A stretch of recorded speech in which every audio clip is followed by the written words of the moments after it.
the Mammar.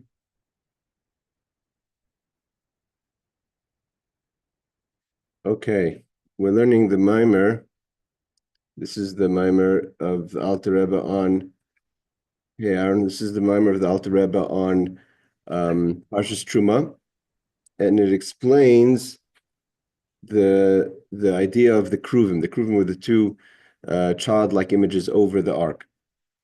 So the pasuk, and he quotes a pasuk in Shir Hashirim who says, it says, "Mi yitencha ka'achli." How is it going to be like I was once like my brother, and now there's a lack in the relationship of my brother. So what does this mean? So the actual verse, let's see, the verse is the beginning of Shir Hashirim chapter 8. It says, "Mi tencha ka'achli yonik shtei imi." Sorry, which have we ended up here? Yonik shtei imi emtza'ach b'chutz. So it says, "Oh, that you were like my brother who sucked at my mother's breast. I would find you outside, I would kiss you, and they would not despise me." So this is a reference we're going to see to the Jewish Klal Yisrael in Galus, in exile. So he says, he brings down Zeba Kashas, this idea, Mitancha Kachli, we were like brothers. So he says, Zeba Kashas Knesset Yisrael HaKadosh Baruch Hu Azman Galus. This is the conversation, so to say, in the quest the Jewish people have to Hashem in the time of the exile.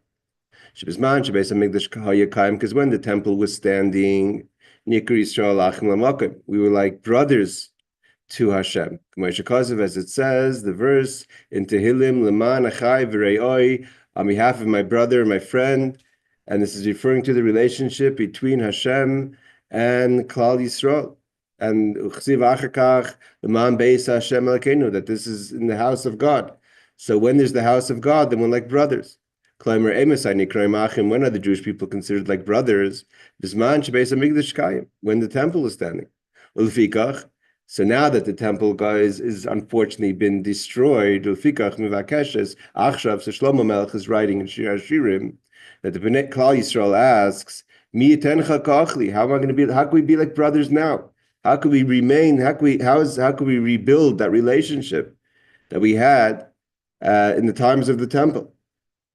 So he explains like this. But the idea is like this. With regard to the Cherubim, he says, Shahayu Beis Hamikdash, that was in the temple. So it says that the Cherubim, the Cherubim, which were we're going to see in a second, like an older boy and a younger boy, they faced each other like brothers. One make two Cherubim. And one was on one side of the ark and the other was on the other side. It means the ark had a plate. From the plate was a single plate of gold. Of the plate itself, you couldn't attach the images. You had to actually make it out of the gold, out of the covering that was covering the ark, which is called the kapyrus. Ve'inyan hakruvim yuvan alpima shomer zal. We'll understand the Cherubim based what it's brought down. Hainu pnei kruv, hainu pnei adam, api rav revei ve'api zutre. There's the larger image and the smaller image. Rav revei means the larger, zutre means the smaller. So we're going to understand that. What does it mean, larger images, smaller images? A higher level of revelation to a lower level of revelation. So it says like this. In Yecheskel, it brings down that when Yecheskel saw the image of, or the vision of the chariot, so there was the animals that were carrying the chariot, and on the chariot was sitting on the chair the image of man. So the question is, God forbid, doesn't have a body. So how could Yecheskel have described that he saw the image of man? So the idea is that what the images that he sees is a representation of a concept. Hey, Ariel. It's not that there's God forbid has an image, but the image of man represents a concept. And what is the concept? So he says, the idea is like this. Torah is called man. How do we know? It says, This is the Torah Adam. It means the verse continues. It says, this is Torah of man. This is the Torah of man. What does it mean? Rabbis have taught us.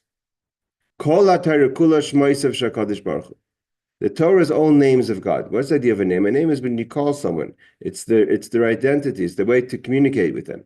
Torah is the way to communicate with Hashem. So he says, Kol Torah kula shmaisav shakadosh baruch hu. Ubezohar, the Zohar says, it's nikru ha'eser spheres razi d'shma kadisha. The 10 attributes of Hashem, the 3 intellectual and 7 emotional, are called the secret of God's holy name. It means through the emotions, through the attributes, we reach God. Ve'inyan ideas. For example, he says, if a person were to have a name, or every person has a name, Shenikar Avram, let's say that person's name was Avram, or Yaakov, for instance,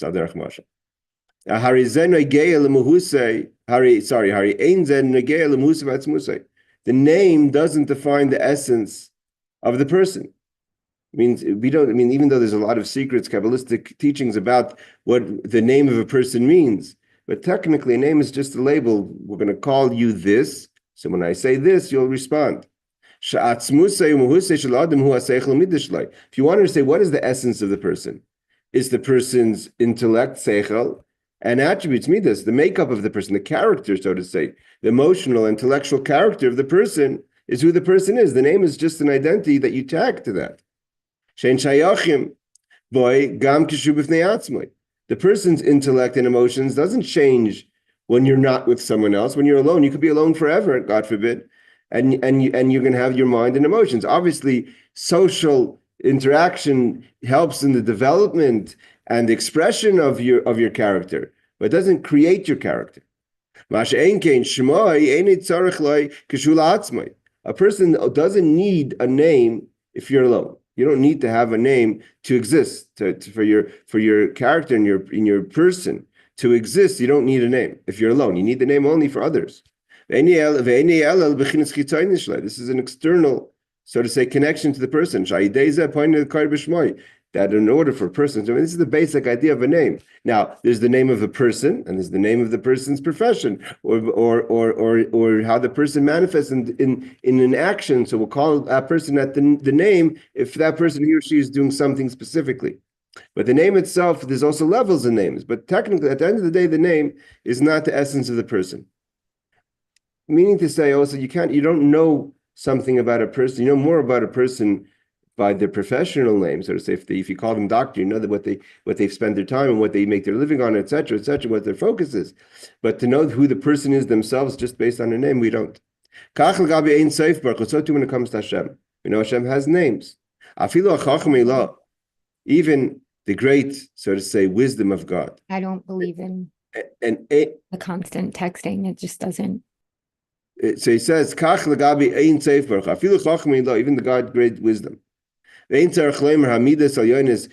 even more than that, or surely not even the emotions, because the intellect is higher than emotions.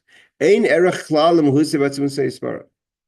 can't, so it means even, so he's saying that just like a name doesn't represent the person, so by God too, so too the emotions, the 10 attributes, doesn't represent the essence of God. He's beyond the description, the way we understand them, and made up of the 10 attributes. Then the attributes themselves, like he said before, is like a name to God. God is much greater, not just that we don't understand his wisdom. Like you say, we don't understand God's wisdom. It's not just that we don't understand God's wisdom, even the way he manifests in wisdom, within the wisdom itself, that's beneath the essence of God, that doesn't get to the essence of God. And therefore, the name, the attributes is like the secret of God's name. Like a name is an identity as opposed to an identity of the character itself. It's only a ray and doesn't touch the essence of God. It says in the verse, that the name, so we know that there's a concept of name, and name is not the essence. So what different names of God represent different emotions or different of the attributes. So we say the name of Yud Kei Vav Kei, which is the name which describes God as a creator. That starts in God's wisdom. Like it says, God he created with Chachma. When we say that God, the name of God, which is the Yud Kei Vav Kei, God as a creator, like it says, Ani Havai Hu Shmi, this is my name, this is who I am. That's the first level within the attributes, which is the wisdom. And the wisdom is the closest, you could say, so to say, to God's wisdom, to God's essence. But it's not the essence. What is, so to say, the method, how the other attributes, means understanding, knowledge, kindness, severity. So first, the Ein Sof, the infinite, goes into God's wisdom, which itself is already a contraction from the infinite, so to say, to already beginning to some level of finite. And there's a process of the tzimtzum, the contraction, that the infinite comes into finite. It starts off in Chachma, that's the highest of the attributes. And from God's wisdom goes, it gives life and character to the rest of the 9 attributes. So therefore, when we want to talk about what is the beginning, so to say, the image of man, when Yecheskel sees the image of man in the chariot, on top of the chariot, that's the way God manifests in the concept of wisdom. Again, so we have to remember that's just a manifestation. It's not the essence itself. V'nikra Adam Harishain, and this is called first man. V'zar Nikra Adam Kadma, initial man. Because why? Because it says Ki Reishis Chachma. Everything starts in wisdom within the system of, so to say there's the system of creation. He gives an example. Just like the soul that likes to give or needs to give or gives vitality, life to the body, right? The body exists, its existence is on its own, but the life force within the body is from the soul. It means the soul doesn't make the body, but the soul gives life to the body. Shigili klolis achayis. Where's the initial place of entry of the soul's life force into the body? Starts in the brain. And through the brain, and from the brain, it gets spread out each to each part of the body according to its requirements and needs. Meaning, Mammar the Rebbe says, you want to know where the first life force in the body, where the soul enters the body, is through the brain. So too, l'mayla, when God enters creation, God starts off in wisdom. Wisdom is the source. That's why one of the reasons why wisdom is called, Moshe Rabbeinu represents the concept of wisdom. One of the reasons why wisdom is called humility, Moshe says, anachnu humility, because wisdom understands that it's only a vessel to the expression of godliness in creation. After that, the attributes may feel kind of a life force of their own. Chachma recognizes that it's only receiving a contracted level of life force, so to say, from the infinite to become finite, and that goes into creation. So Chachma both has the humility of knowing its source. At the same time, it has a function of giving life to the rest of creation. By Chachma, through wisdom, nimshach mislabesh arbachol tesfirs, the rest of the attributes, 9 attributes. Valkain. So what we're trying to get at over here is how do we bring life force into creation? So there's the creation itself, and then there's the life force in creation as it exists to continue to have a relationship, so to say, with God. And that is, how do people have a relationship with God? It means we become a creation. We're limited. So how do we continue to have a creation with the infinite? So we have to have a connection with Chachma, because Chachma is the beginning entry point where the infinite goes into the finite. So therefore he says, Chachma, through wisdom, the light of God goes into the rest of the attributes. Torah. Torah is called Torah's Adam. So now we said before, we started off saying Torah is man. Why? Because Torah is the God's wisdom, which God's wisdom is above creation. Why? How do we know? Because the Torah says, Torah tells us about creation. Torah tells us that there is creation, that God decided to create. So the concept of creation is in Torah. Torah is higher than creation. And the Torah and the Chachma, the wisdom of Hashem, comes into and clothes itself in the attributes. And Torah itself encloses itself in the attributes. For instance, when we do a positive commandment, that's connecting to God's kindness, that's a giving. And by restraining ourselves, not to transgress the transgressions, the 365 transgressions, that's part of Gvura, that's the limitations. So that's how that's how the wisdom goes into the emotions. It means the wisdom itself is the idea. But the idea, to go towards something, to giving or to withholding, that's already an emotion. And that's why it says Torah connects to Hashem. Why? Because Torah is Chachma. Chachma is the connection from the finite to the infinite. That's what's called the great man. And this is all represented. See, the ark is where where the tablets were, where the luchos were, which represents Torah. And on top of the ark was this with these two Cherubim, with these two childlike images, right? So there was one larger, which was Adam Gadol.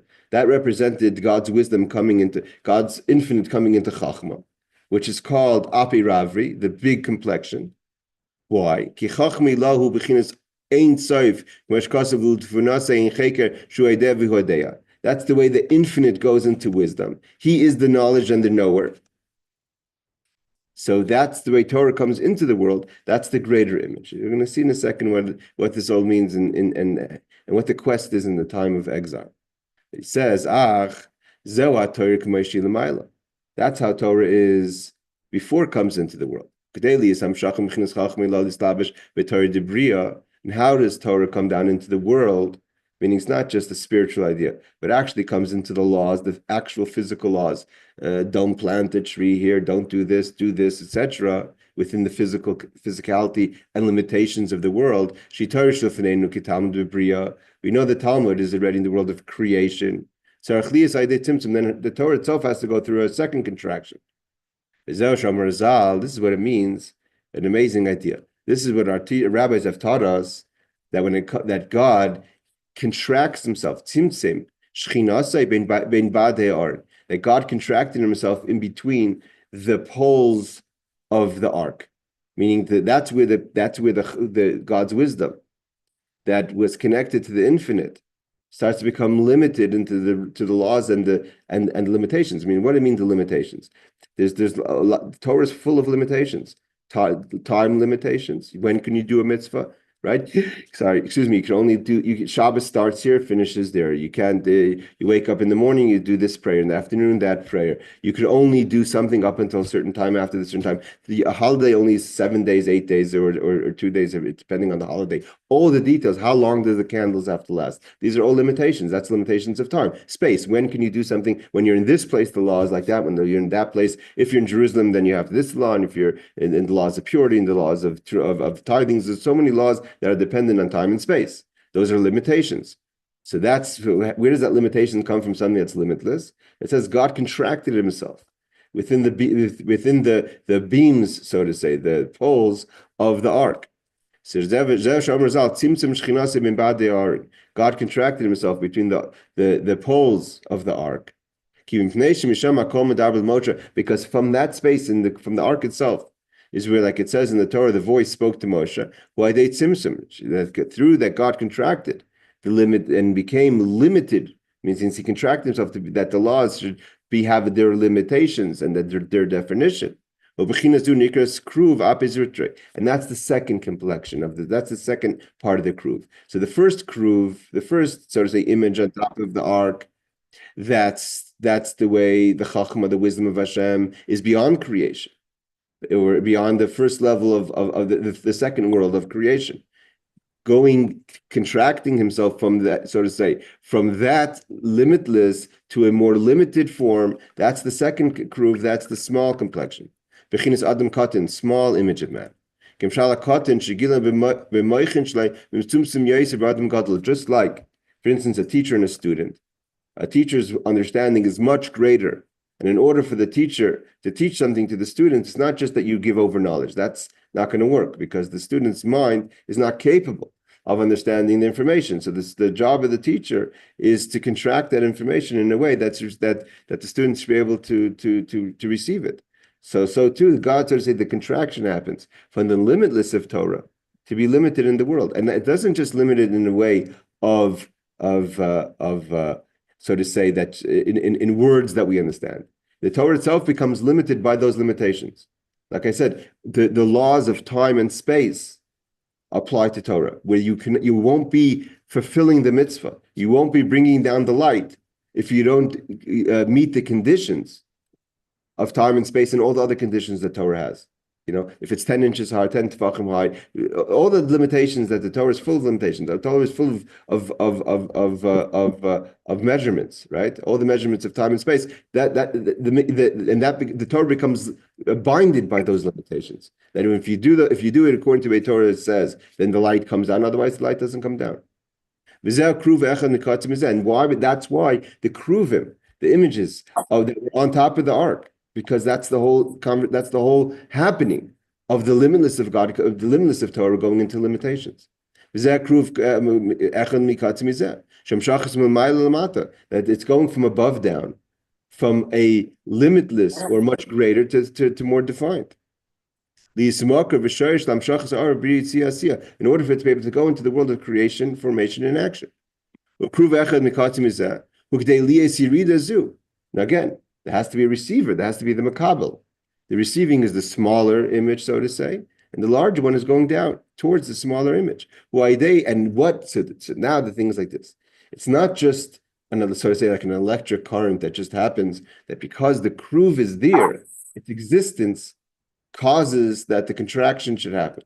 There has to be an avoda, so to say. There has to be an inspiration that the smaller image inspires the larger image, so to say, to want to contract itself. For Torah to come into the limitations of creation, it has to be inspired to do so. For instance, what's the example? Again, the example of the student and the teacher. If a teacher walks into a room and everyone is just has no interest in the class, no interest in paying attention, the teacher's not going to do what he has to do or she has to do in order to teach and to contract the information for the student. The student has no interest.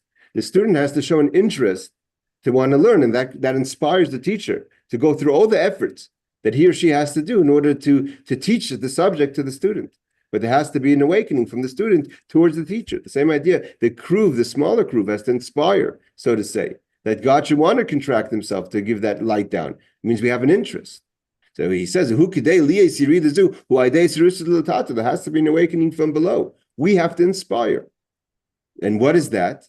What are the ways we inspire that God should want to bring the light down within the limits of creation? Again, it's not. You have to understand, this is all part of the kavanah.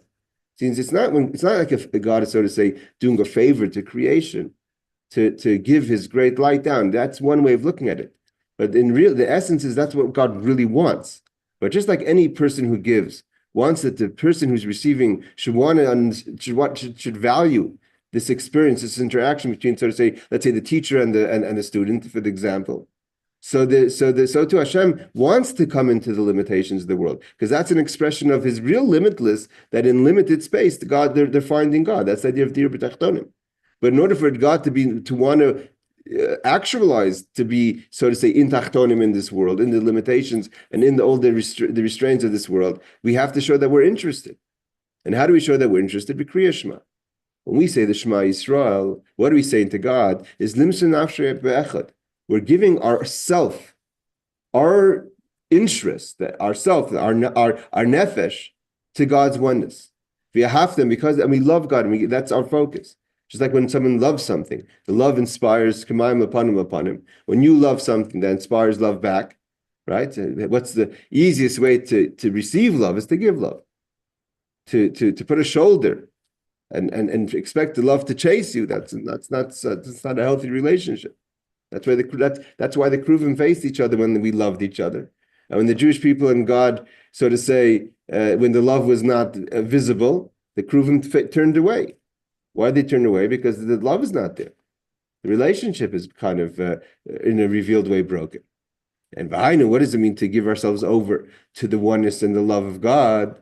So v'hainu idei Shema Yisrael, when we say God is one, and what does it mean? Not just to say it, but to contemplate how is God's one, and you see the greatness of God, that he doesn't change, that even though there's all these limitations and all these things that in from our world, because we're in a world of limitations, things change. God is above limitations, and therefore things don't change by Hashem. Is only because he said and the world came into existence. The limitations is because he said it to be that way. He commanded, v'nivro, and things were created. But the essence of God, Kaloi chashivi, nothing matters, means what is that? What is the fundamental ruling that nothing matters? God is beyond creation, and nevertheless, he was mitzamsim himself. He made himself to be affected by us. Means this is the case of building the love. The building the love is that there's nothing that God needs from us. That's one of the questions. How could we say we serve God? By definition, any level of service that, let's say, a person has in this world is that you're lacking something, even if you're not lacking something essential, but you could be lacking just the presence of service, right? The fact that someone's standing outside my door is a sign that I'm a respectable person, that that I have a butler outside my front door. I need that person to stand there to project that idea. God is lacking nothing, not just in essentials. He's not lacking anything in projection as well. So nevertheless, he wants to be affected by us. That's the case of building the love. So if God wants to be affected by us, he wants our love. So the response is that we want to give ourselves to God. That all I want is God. We are the bride. The idea of the word kala means a yearning of the heart, of the soul, from below above. So again, that's the case that the smaller kruv is making, so to say, to the larger kruv, that there should be the contraction, and God should come into the details of the laws of Torah. So we have to build that case. That's the two kruvim that are facing each other. That we want to get out of our limitations, recognizing the greatness of God, and we want to go towards God's infinite. To be connected and, so to say, to see or to look at the greatness of the King. And this is what the verse says: our eyes are lifted upwards to El Hashem, to God. So just like we said, in any relationship, when you have a yearning towards God, kemaim upon Him. So if you smile into a reflection in the water, the reflection smiles back at you, right? That God's eyes, so to say, lahavdil, is looking towards us because we're looking towards Him. That's the idea of the kruvim. I mean, that kapiris, and it has to come from the single. Like I said, the kapiris weren't two separate things. It was a single block of gold that from the gold was the one side and the other side.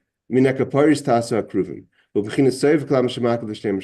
Where's the power, so to say, that there's this connection? That what's the foundation of the relationship between, so to say, the smaller kruv to the larger kruv? Even the larger kruv, we said, it's itself a contraction, the way God manifests within chachma. But where's the ability to have something that's greater and something smaller, non-equal, to have that relationship is because they come from the single plate of the plate of gold. And that plate of gold represents the soviv, the encompassing level of God that's beyond the creation. And the Jewish people have the connection to soviv kolamin. And that's the whole point of Torah. The whole point of Torah is to connect to soviv, to the way God is encompassing the world, beyond the world. It's to get out of our space and limitations, build that relationship, and the relationship then expresses itself by godliness being revealed in the limitations. I mean, the idea is not to leave the world, because then there's no purpose in the world in the first place. The idea of Hashem creating the world was that we should try to connect to the infinite of Hashem, and by doing that, we bring godliness within the limitations, because that's what God really wants. He wants to be revealed in this world with all its complexions. Like we said before, that God Himself is beyond the wisdom, the great wisdom of the Torah. But that is represented by the plate where the kruvim are coming out of. Surely more than the small complexion, but the connection of the relationship is what, so to say, the plate. All right, let's start from Gimel. So we're going to go a little further, and then we're going to try to go to the idea of what the pasuk is saying, what Shir Hashirim saying. So here we're building all this great relationship between Hashem and the Jewish people, but that relationship is only visual and healthy in the time of the temple. The temple is a representation of the relationship, right? There's a home, and God lives in our home, with us in our home. The Beis Hamikdash is a representation of God resting. His Shechina is resting amongst the Jewish people. But when there's destruction, there's no helm, there's no kruvim, there's no ark. And that's what Shlomo Melech says, Mi yiten ka'achli. How can we be like those brothers that were looking at each other, that relationship? How can we rebuild the relationship even in the Golus, even in the exile? I thought it was within us, within people. So that's the idea of asali migdash v'shachanti b'soicham. But the fact is, nevertheless, within us has to be. Well, that's really what Shlomo Melech is going to answer. That we have to in Golus build that relationship within us, even though the physical house is not standing. But the physical house standing is a revealed relationship. That in the Golus, the fact is in Golus, there's concealment of godliness. It says the God went from mikruv lekruv. So to say, the Shechina left the physical presence, and our job is v'shachanti b'socham, is to bring that within ourselves as people here. But you can't say that there's no effect of the churban, of the destruction. That's what I don't know why. To me, it seems like it's higher to have it within us than a physical object somewhere. The physical object is a representation of how Hashem is in the world, and so when within us we have the struggle. It's not that obvious. It doesn't have the obvious Shechina. That's a constant. Therefore, we have to constantly build a case. He's going to explain in a second. But you're right that there's the V'shachanti b'sochim. In theory, if God is within us, so then we're limitless, and we're not defined by space, time. We always have the Beis Hamikdash within us. That's from one perspective, but from the perspective of the world, Hashem wants to be dir b'tachtonim, not just only in us and through us in the world, and the Shechina in the world, in the Mako, is more in the Beis Hamikdash. So it says like this: V'hinei chsiv. It says v'hayu Cherubim. So the pasuk continues in Truma, this week's parsha. Parsei knafayim l'mayla. So there were wings when elevated above. Like Rashi says, it didn't hang below, it elevated above. But we're going to see there was miracles. The wings were changing shape. Visa b'Zohar, the Zohar teaches us in Parshas Achrei, ubevayechi, that tlas zimnim b'yoyma inun migarmeyu sultan gadfayu. That 3 times a day, automatically the wings would, so to say, go upwards. Pirush Ramaz, the Moshe's Chut says, when we davened, when we prayed, the 3 prayers a day affected the Cherubim's elevation, the Hainu. When a person prays the 3 prayers, that's an elevation, right? So what did we say? The idea is that the Cheruv wants to have a Serusa Dilatat, an awakening from below upwards. That's represented by the wings going up, so to say, from the world of creation to the world of Atzilus, which is emanation out of the limitations of creation. V'zeh salkin gadfayu, that the wings go up. Shuaydei his oirus avev yirsh b'Yisrael, because when we daven, like we said, that's when we have the effect of the Shema Yisrael. Even in the Mincha, when we don't say Shema Yisrael, but that's a tefillah towards Hashem, and it awakens our love and fear of God. Sha'av yir nikra gatfin. That's why there's 2 wings. One wing represents the love, and the other one represents the fear. And it's, so to say, flies upwards. Then we're elevating towards the greater of the 2, because we're going upwards. Which is this larger complexion. And then when we daven, we're able to sort of get out of ourselves a bit. And in the world of Atzilus, God, his vessels, and the light are all one. The word tefillah means to connect.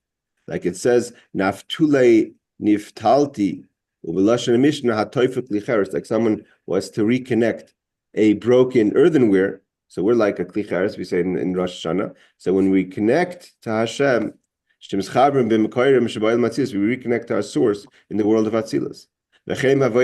So too when we serve God, he is kasher to dvekes nefesh b'sharsha. The idea of serving God, and especially during the tefillah, is to connect our soul to its root. That was the idea of the wings, to fly upwards, to get out of the time of our davening, our ability to get out of the at least to a certain extent, to our limitations of our reality, so to say. When they face each other, it's an expression of face to face. By Matan Torah, just like by Matan Torah, it says by the beginning of the Torah, it says panim b'panim dibra Hashem. God spoke to us face to face. This is an expression of brotherhood. That's why it says, on behalf of my brothers and my friend, my brother, my friend, I speak in peace because peace is connection, right? You're connected it represents a connection between the two entities that have peace. So we have a connection to Hashem.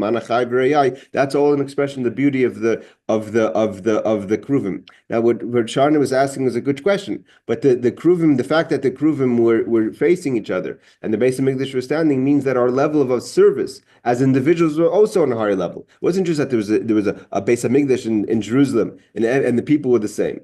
The Beis Hamikdash in Jerusalem was standing because the people had the Veshachanti B'Socham, a revealed temple within them. The temple was standing within them. The people that were in a higher level of connection, higher level of focus, of purpose. It wasn't about them. And when it became about them, the temple was destroyed. What's Avodah Zarah? Why was the first temple destroyed? They weren't interested in living a life for God. What was Yirmiyahu saying? Go back to God. And they said, no, we want to live our own life. So by leaving a connection to God, so eventually the temple is destroyed. So he says, V'chein hayu az, and therefore he says, in the time of the temple. So again, this is about not just the temple, it's about the people at the time of the temple. There's great wisdom. There's prophecy. V'ruach HaKodesh and the Holy Spirit amongst the Jewish people. Okay, so that's a description of a healthy relationship. But when the temple unfortunately was destroyed, the Cherubim were buried, hidden. What does it mean that they were hidden?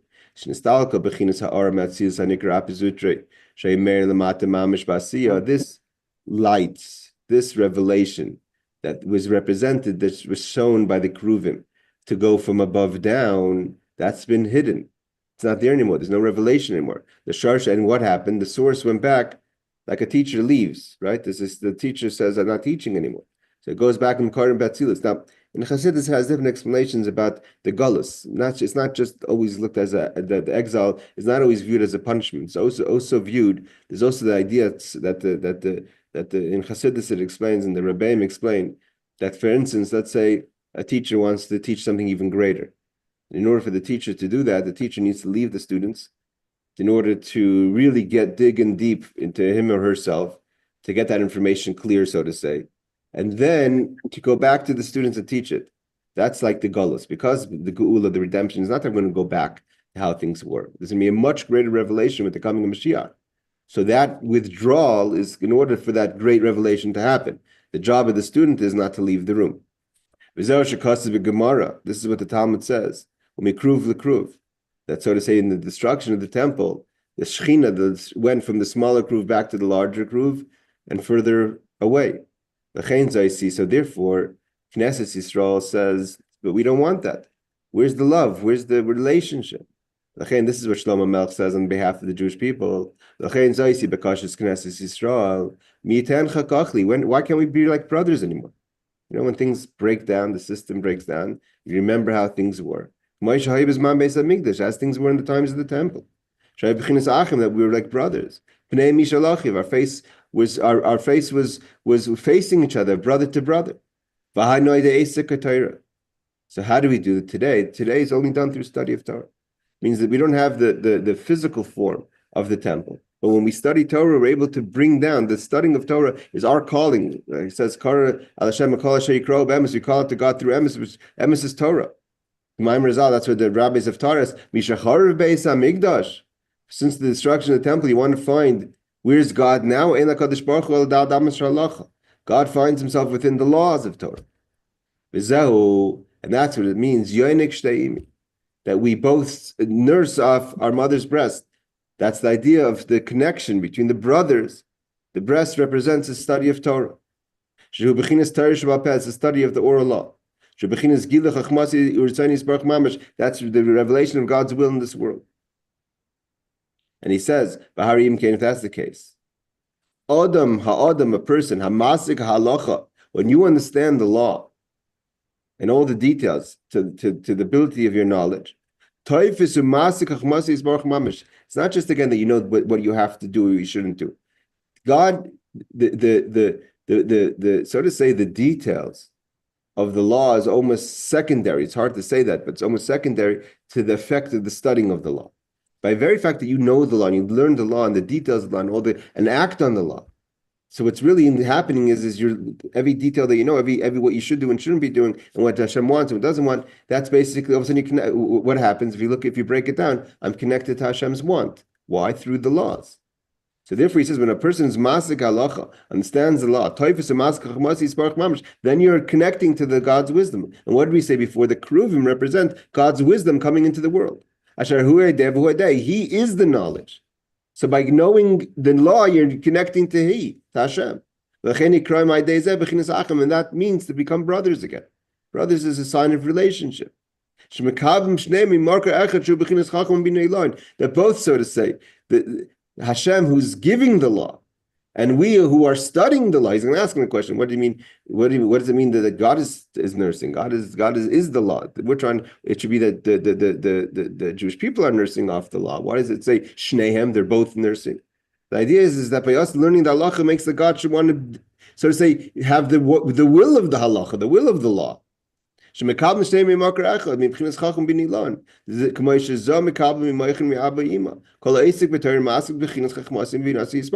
you understand Torah, you're connecting to God's wisdom.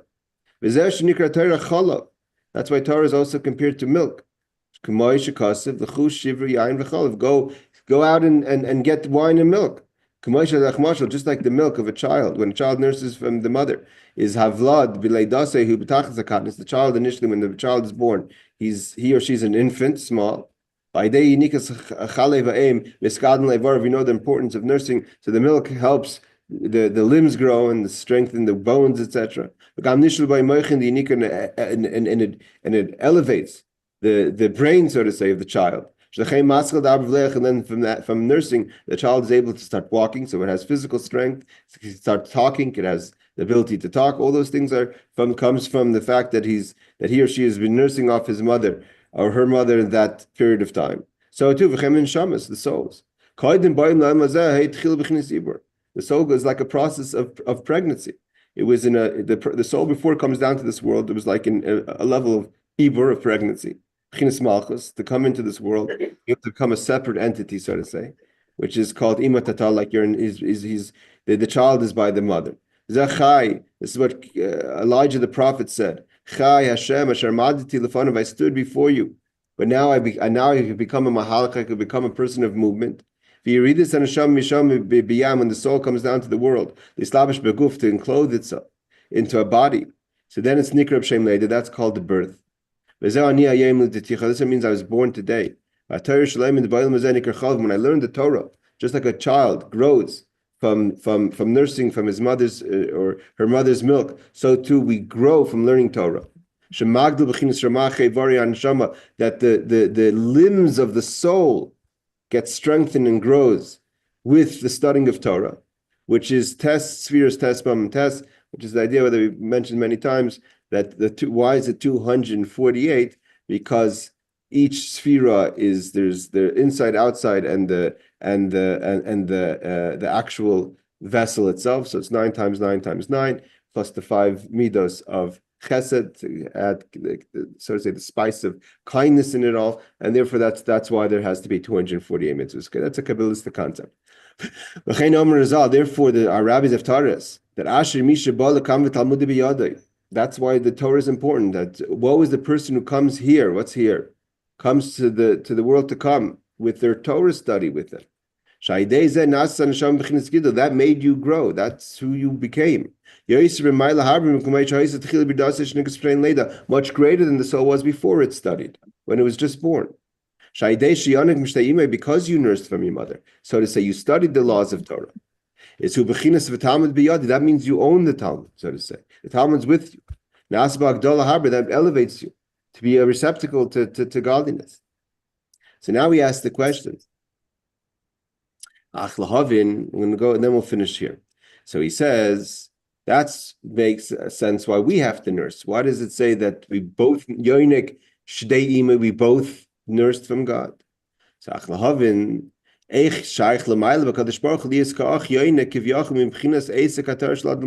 we compare? That God, so to say, is like nursing with us, together with us, when we study Torah. Where's God's part in this conversation? The idea like this. What does it mean? So Ray Yisrael means the shepherd of Israel. But shepherd of Israel means that Yisrael is the shepherd. Just like a shepherd provides, we're also adding to God. This is the argument, that it's not just that God gives us, but we give God back. Yisrael, God calls us our sister, also our provider. Pirush parnasasi, you provide for me.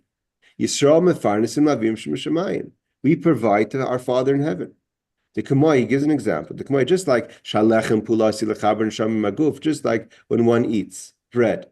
The bread allows for the person to remain alive, and therefore the soul and the body stay together. That's what it means to give parnasa, to give God substance. Like we said before, the name of the attributes are a name. A name is that God has to manifest in that. The essence of God is beyond even the attributes of chachma, of wisdom, and the midos of chesed, gvura, kindness, severity. But if we have to, again, there has to be this rusa delatata. So just like in the days of the temple, we were dedicated through the Shema Yisrael, we have to also over here make the argument that that Hashem should want to learn with us Torah. So the learning of our Torah brings that we bring, so to say, the infinite into the finite. It says the just like when one eats bread, it connects the soul to the body. That's what it means to provide God with substance. That God should want to, like the teacher, should want to teach. God should want to manifest within in the system of creation. Like we said before, even wisdom and can't be compared to the infinite of God. And why should God want to be what force pulls God, so to say, to want to come in to bring the light through the system of creation? Through us learning Torah. That's the power of Torah. The power of Torah is that when we study Torah, it's attracting that God Himself should want to manifest the light into the world, and that was the effect of the Cherubim. That's how Shlomo Melech says. You want today to have the relationship you had in the time of the temple. You must study Torah. So the verse in the Yeshaya means that when Mashiach comes, we're going to say, "This is our God that kivinu," from the word we were hoping for. But kivinu also means kav, lines. This is the God that we brought down. Like a line brings something down from above to below. This is the God that we brought down. What does it mean? This is the God, because now we don't see 100% effect of our Torah mitzvahs in our studying. But when Mashiach comes, we're going to say, Hashem Kivinu. We did this. We brought these levels of godliness down to the world. We brought down Hashem to be in these lines, so to say, in the system of creation. That we brought God, so to say, down to the three fundamental lines of kindness to the right, severity to the left, and balance, the tferes in between, in middle. Chesed is on the right side. And that's the three ideas of Torah, avoda, and the acts of kindness. So the three levels of avoda, of service of God, is Hashem Kivinu. We brought God down into creation. And that's why it says, on that day we're going to say, means when Mashiach comes, Mashiach comes, it's not so much the revelation of the new revelation, it's the revelation of what we've done. It means we're not waiting, we're not so to say just waiting for Mashiach to come. We're waiting for Mashiach to come because while we're waiting, we're affecting that those lights, this is what we've done. We don't see it now. We're going to see the revelation of everything we've accomplished. So then he goes into, why does it have to be, we're nursing off my mother, not the father? Then he goes into the difference between wisdom with Torah Sheba'al Peh is in the details. That's Bina. Torah Sheba'al the written law is Chachma. It's more the Nekudas, the points. And he continues along these lines of he also goes into the avoda of the second part of the verse. I'll just learn a little bit of Vav, and then we'll stop. So that's the person who studies Torah. The person who studies Torah, that's the way that's ka'achli. We, so to say, rebuild the relationship like brothers. What about if I can't study, or I don't have the time to study, or that's not I'm a business person. I don't have the time to sit a whole day and studying, not because I don't want to. So he says, what's emsa'acha b'chutz? I seen you outside. which is not, like, so to say, as intimate as inside. So koyal b'alei sakim, this is referring to the business person.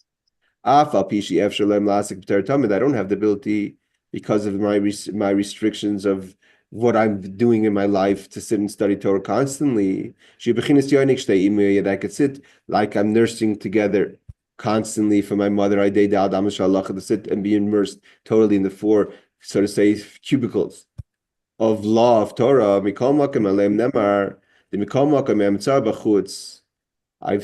not totally out of the story. I find God when I'm outside, out in the world. The idea is like this. God,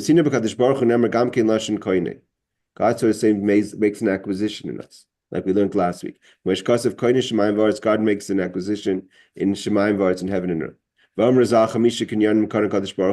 God made 5 different acquisitions within creation. And it says that God made the world in 6 days, and the 7th day he rested. And every Shabbos throughout the year, means every Shabbos, when time Shabbos comes, is Yom HaShvi Shabbos Hashem, again, it's an elevation. How can we call the question we've asked many times, how could this be the 7th day? It's not the 7th day. It's the 7th million day since creation. If creation is 5,785 years ago. Tens of thousands of days. How do we call this Shabbos the 7th day? So the idea is that this is what we've explained, that 6 days is not just 6 days, but it's the idea of Shisha Midas, the 6 attributes. The way God comes into the attributes, that's the way God lowers from the wisdom, which is more when we connect to God on an intellectual level. We connect to Hashem through the Midos, and that's the Balaisik, that's the business person who's involved, so to say, in the attributes of Sunday, Monday, Tuesday, the attributes of the happenings of the world. So on Shabbos, when a person preoccupies himself and steals time from, so to say, from their occupation to learn a little, to say Tillim a little.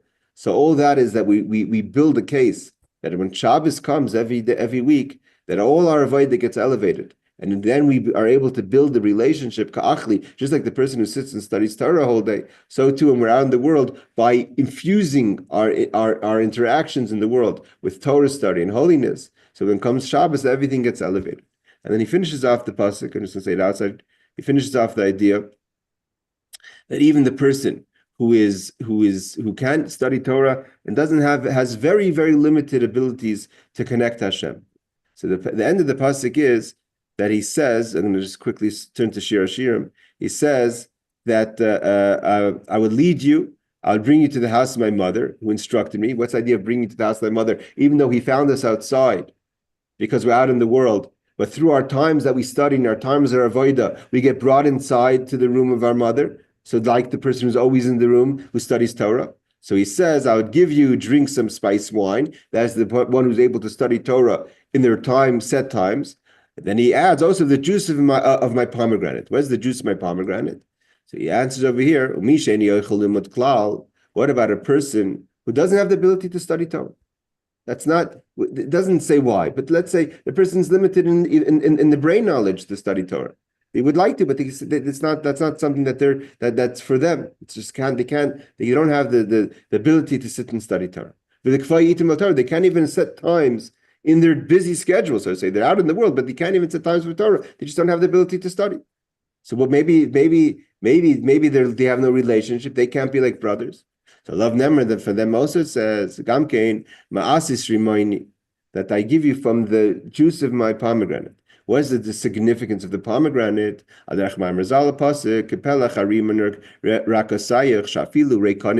rekasach means that even the most empty person is full of mitzvahs, like a pomegranate, has many seeds. Shebach mulei mitzvahs kirimin is full of mitzvahs like a pomegranate. That's why we eat the mitzvahs and the Rimon and Rosh Hashanah to signify this. Kirekanim, what does it mean a person who's empty? We're not talking about a person who is on purpose trying to rebel against God because that person doesn't want to cut out time to study Torah. They just don't have the ability to study Torah. Avamlei mitzvahs, nevertheless, that person still could do many good things, many mitzvahs, he or she, and have respect. And the mitzvahs, the rimon also is a sign that God, it also brings the response. Like we said, the whole idea is to bring God's attention, to bring the light down. Like it says about the so to say the fragrance of their mitzvahs that they've done, that brings a great fragrance of pleasure for Hashem. At the end, the highest point of God's want is in the end, in the lowest of places, even in the person who can't study Torah, but nevertheless wants to, sits at a shir, goes to Ein Yaakov, says Tilim, does mitzvahs. That's called the syrup, so to say, or the juices of the pomegranate, shugamke meishevs and nefesh. That also, that sweetness, the fragrance, also awakens the soul and gives life to the soul. The relationship with Manachai v'Rayai. On behalf of my brother and my friend, I want to wish everyone a Shavua Tov, a safe week, and